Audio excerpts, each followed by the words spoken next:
Eu, porém, vos digo: amai a vossos inimigos, bendizei os que vos maldizem, falai bem aos que vos odeiam, orai pelos que vos maltratam e vos perseguem, para que sejais filhos do vosso Pai, que está nos céus.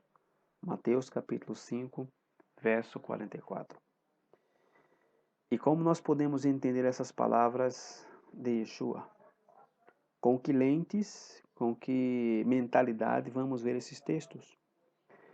Como vamos ler as palavras de um mestre, de um rabino de quase 2.000 anos atrás? Né? Vamos ler de acordo aos conceitos de uma religião romana? Claro que não. Então, nós temos que ler a Torá, nós temos que ler a Bíblia em si, com a mentalidade, com os olhos, com a alma hebraica, com os olhos da cultura que o Eterno deu ao povo de Israel. Então, vamos saber que Yeshua ele está ensinando e vamos saber o que o Messias não está ensinando, nenhum conceito novo, nenhuma doutrina nova. Porque acaso nós não encontramos, por exemplo, em Êxodo capítulo 23, versículo 4 e 5, o Eterno dizendo: se encontrares o boi do teu inimigo, ou o seu jumento desgarrado, sem falta lhe conduzirás. Se vires o jumento daquele que te odeia, caído debaixo da sua carga, deixará, pois, de ajudá-lo? Certamente o ajudarás a levantá-lo. E acaso nós não sabemos que o ahavá, que o amor é uma amidah tová? Porém, o que é uma amidah? Uma amidah é uma medida, ou seja, que o amor é medido, quer dizer que como nós amamos a nossos pais, nós não amamos a nossos filhos. Ou como amamos a um amigo, nós não amamos, da mesma maneira amamos o inimigo. Por quê? Porque a Havá, o amor, no conceito hebreu, longe de ser um sentimento, é uma ação. É uma ação de dar. Por quê? Porque a palavra amor em hebraico, Havá, vem da raiz Rav, que significa precisamente dar. Por isso que Yeshua disse em Mateus capítulo 5, verso 40, e ao que quiser pleitear contigo e tirar-te a túnica, larga-lhe também a capa.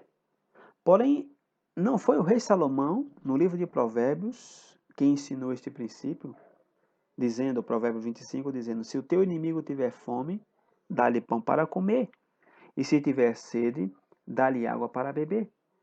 Então, por que entendemos as palavras do Antigo Testamento e não conseguimos entender as palavras de Yeshua? Porque separamos uma das outras, as palavras de Yeshua e as palavras do Antigo Testamento.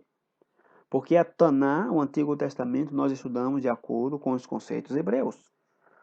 Porém, porque o Ocidente, as palavras de Yeshua, eles examinam e estudam de acordo aos conceitos cristãos. Porém, se eu estou equivocado, se os textos são tão claros assim que não falta um intérprete, então, por que não consegue entender as palavras de Yeshua?